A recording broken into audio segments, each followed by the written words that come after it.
باز رکھ کر ہلاکت میں نہ ڈالو۔ مطلب یہ ہے کہ اللہ کی راہ میں خرچ کرنے سے بخل نہ کرو۔ کیوں؟ اس لیے کہ جب آپ دین پر خرچ نہیں کرو گے تو دین کمزور ہوگا، دشمن طاقتور ہو جائیں گے۔ تو یہ دین جب تمہارا کمزور ہوگا تو دشمن تو تمہارا قیمہ بنا دیں گے، تو یہ اپنے آپ کو ہلاکت میں ڈالنے والی بات۔ تو جہاں دینی ضرورت ہو وہاں خرچ کیا جائے، جہاد فی سبیل اللہ میں، دین کی اشاعت میں، اس کی تشہیر میں، دینی مدارس، قرآنی مکاتب، اور اسی طرح مساجد کے قیام میں، بچوں کی تعلیم تعلم میں، کہ ان کو دین کی تعلیم دی جائے۔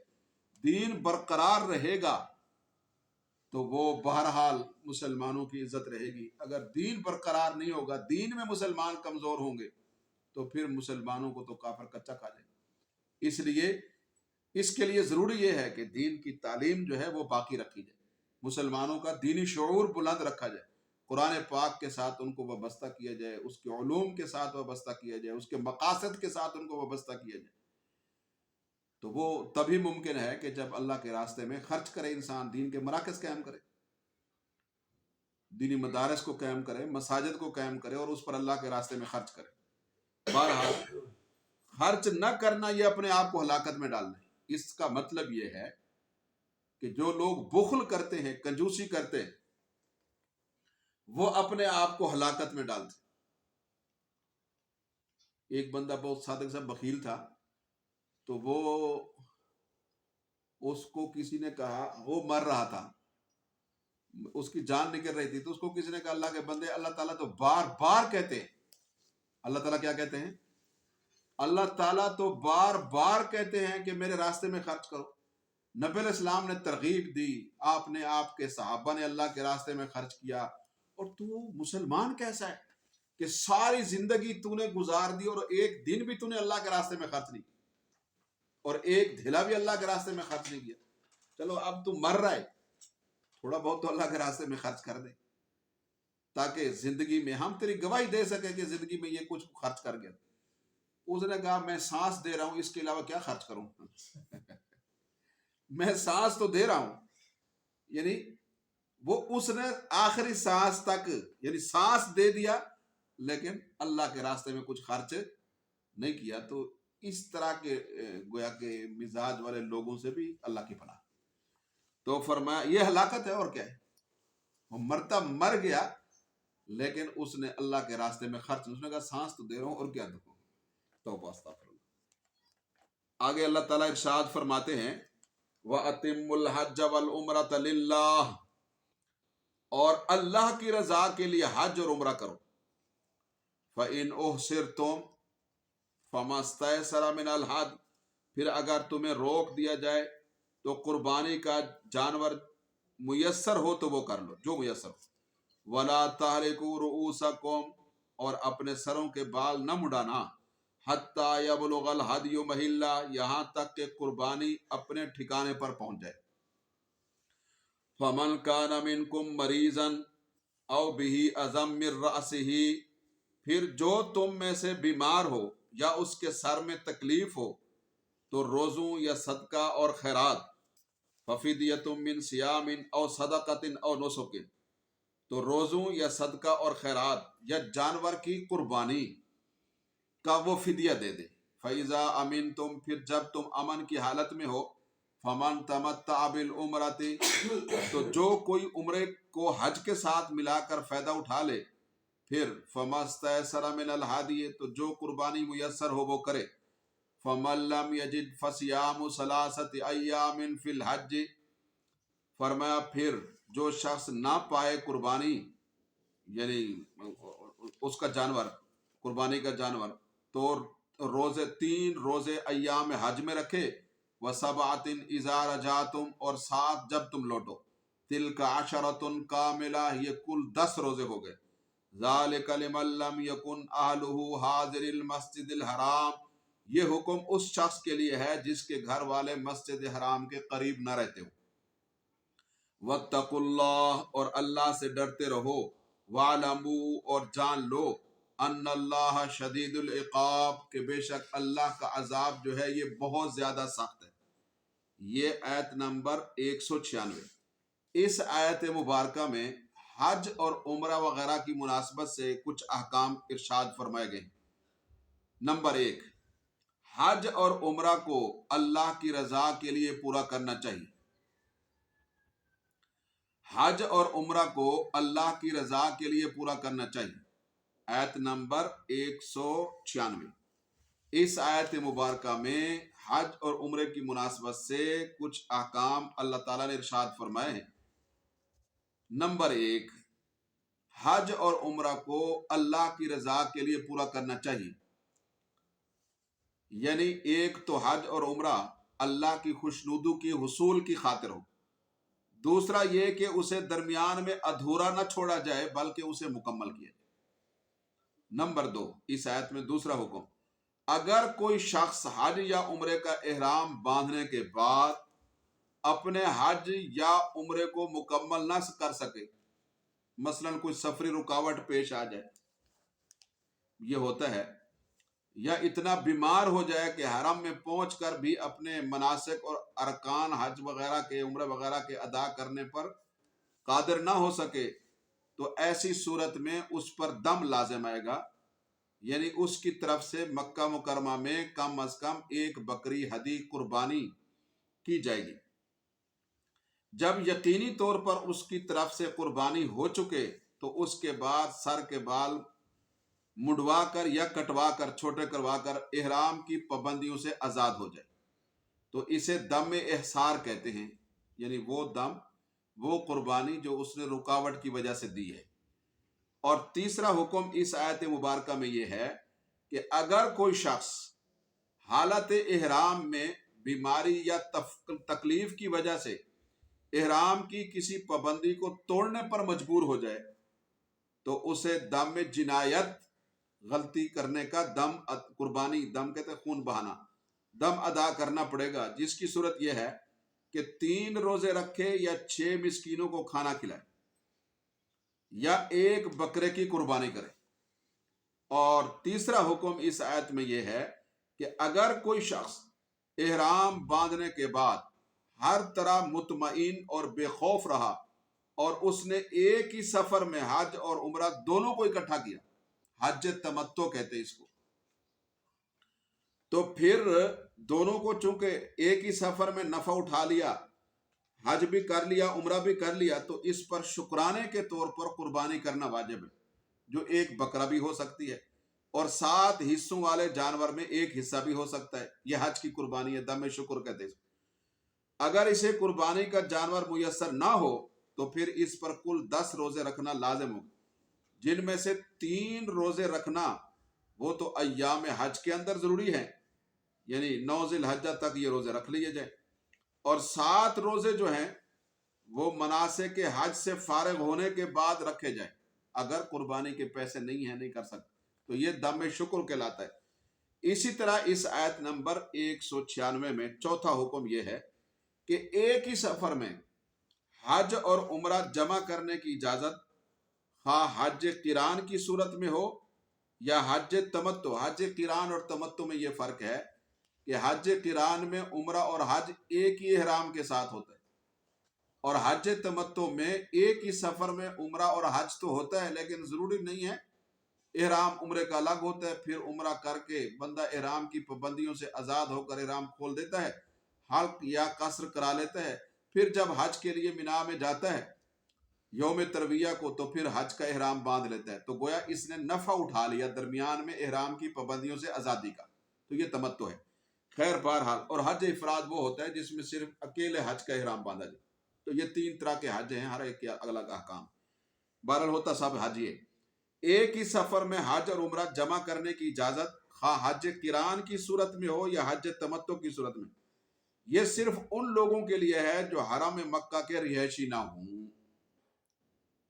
کیونکہ وہ دور سے آئے ہیں تو چلو اس سہولت سے فائدہ اٹھا لیں، کیونکہ اہل مکہ کو صرف حج افراد کی اجازت ہے، اکلوتے حج کی اجازت ہے، خواہ وہ ایک سفر میں حج اور عمرہ کو یہ اہل مکہ جمع بہرحال نہیں کر سکتے۔ وجہ اس کی یہ ہے کہ حج کا احرام حدود حرم کے اندر سے باندھا جاتا ہے اور عمرے کا احرام باندھنے کے لیے حدود حرم سے باہر جانا ضروری ہوتا ہے۔ حج کے اور عمرے کے احرام میں فرق ہے۔ اور اہل مکہ چونکہ مقامی لوگ ہیں اس لیے انہیں صرف حج افراد کی اجازت دی گئی ہے، اس کے علاوہ یہ لوگ کسی بھی وقت عمرہ کر سکتے ہیں، جبکہ بحر سے آنے والوں لوگوں کے لیے اتنا آسان نہیں ہوتا عمرہ کرنا، وہ عمرے کے لیے مستقل سفر کرتے، تو اس لیے حج تمتع اور حج قران جو ہے وہ بحر والوں کے لیے رکھا گیا۔ بہرحال یہ اس آیت مبارکہ میں احکام تھے جو میں نے عرض کر دی۔ آگے اللہ تعالیٰ آیت نمبر 197 میں ارشاد فرماتے ہیں الحج اشہر معلومات، تو جہاد کے بعد حج کے احکام ہیں۔ حج، اس کے متعلق میں ایک بات کرتا ہوں، حج وہ اہم اسلامی عبادت ہے کہ جس پر ہمارا دین مکمل ہو گیا، جس پر ہمارا دین مکمل ہو گیا، یہ آخری فریضہ ہے اور اس پر اللہ نے اپنا دین مکمل کر دیا ہے، اور دین کے مکمل ہونے کا اعلان بھی 10 ذی الحجہ میں حجۃ الوداع میں حج کے موقع پر ہی ہوا ہے۔ تو کتنی بڑی، یعنی یہی وجہ ہے کہ جو شخص حج نہیں کرتا وسعت کے باوجود، نبی کریم صلی اللہ علیہ وسلم نے فرمایا اس کا دین سے کوئی تعلق نہیں ہے، اب وہ چاہے تو یہودی ہو کے مرے یا چاہے تو وہ عیسائی ہو کے مرے۔ تو وسعت کے باوجود، سہولت کے باوجود، آسانیوں کے باوجود، صاحب استطاعت ہونے کے باوجود حج نہیں کرتا تو مرتے وقت اس کے ایمان کی کوئی گارنٹی نہیں، ہو سکتا وہ یہودی ہو کے مرے، ہو سکتا وہ عیسائی ہو کے مرے۔ حج یہ ایک اتنا اہم فریضہ ہے۔ اللہ پاک ہمیں حرمین شریفین کی بصورت حج اور عمرہ مقبول، آسان، لگاتار پہم پہ حاضری کی توفیق نصیب فرمائے، آمین ثم آمین۔ الحج اشہر معلومات، حج کے مہینے متعین ہیں۔ فمن فرض فیہن الحج فلا رفث ولا فسوق ولا جدال فی الحج، تو جس پر ان مہینوں میں حج فرض ہو جائے تو نہ عورتوں سے وہ بے تکلف ہو اور نہ کوئی اور گناہ کرے اور نہ ہی حج میں جھگڑا کرے۔ حج کے اندر مختلف علاقوں کے مختلف طبیعتوں اور مزاجوں کے لوگ جمع ہوتے اور مشقت کا ماحول ہوتا ہے، تو کوئی چیز بھی طبیعت کے موافق انسان کو گھر کی طرح میسر نہیں ہو رہی ہوتی، تو طبیعت میں تھکاوٹ بھی ہوتی ہے، جسم میں چڑچڑا پن بھی ہوتا ہے، صبر آزما لمحات بھی ہوتے ہیں، تو معمولی باتوں پر بہرحال وہ لوگ جو ہے وہ ماچس کی تیر طرح بھڑک پڑتے، تو لڑنا نہیں، گناہ کا کام نہیں کرنا، گالی دینا گناہ ہے اور لڑائی نہیں کرنی حج کے عام حالات میں بھی، لیکن حج میں اگر یہ کیا تو حج کا بیڑا غرق ہو جائے گا۔ وَمَا تَفْعَلُوا مِنْ خَيْرٍ، صبر و استقامت کے ساتھ، خاموشی کے ساتھ مناسک حج کو مکمل کرنا اللہ کی رضا کے لیے۔ وَمَا تَفْعَلُوا مِنْ خَيْرٍ يَعْلَمُهُ اللَّهُ، اور فرمایا تم میں سے جو بھی نیکی کرے اللہ، خیر کا کام کرے اللہ اس کو جانتے، یعنی اللہ اس کا اجر دیں گے۔ وَتَزَوَّدُوا فَإِنَّ خَيْرَ الزَّادِ التَّقْوَىٰ، اور زاد راہ لے لیا کرو کیونکہ بہترین زاد راہ تقوی ہے۔ وَاتَّقُونِ يَا أُولِي الْأَلْبَابِ، اور ڈرو اللہ سے، اللہ فرماتے مجھی سے ڈرو اے دانش مندو، عقل مندو، خرد مندو۔ یہ آیت نمبر 197 ہے۔ اس آیت مبارکہ میں آداب حج سے متعلق چند چیزیں بیان کی گئی ہیں، مثلا یہ کہ دوران حج احرام حج کی پابندیوں کو نہ توڑے، یعنی اپنی بیوی سے بے تکلفی کی کوئی بات یا کوئی عمل بھی نہ کرے، جماع اور اس کے مبادیات اور اس طرح مباشرت اور اس کے اسباب بھی اختیار نہ کرے، بات بھی نہ کرے احرام کے اندر، کوئی گناہ نہ کرے، لڑائی جھگڑا، بد زبانی، گالی گلوچ۔ نبی کریم صلی اللہ علیہ وسلم نے فرمایا مسلمان کی تو یہ شان ہی نہیں ہے کہ کسی کو گالی گلوچ کرے۔ آپ نے ارشاد فرمایا ہے سباب المسلم کے فسوق، سباب المسلم فسوق، مسلمان کو گالی دینا تو کبیرہ گناہ، وقتالہ کفر، اور مسلمان کے ساتھ لڑائی کرنا، قتل و قتال کرنا، اس کو مار ڈالنا، یہ تو کفر ہے جو کافر کی سزا ہے ابدی جہنم، وہی قاتل کی سزا ہے ہمیشہ کی جہنم۔ من یقتل مؤمنا متعمدا فجزاؤہ جہنم خالدا فیہا وغضب اللہ علیہ ولعنہ واعد لہ عذابا عظیما۔ فرمایا جو بندہ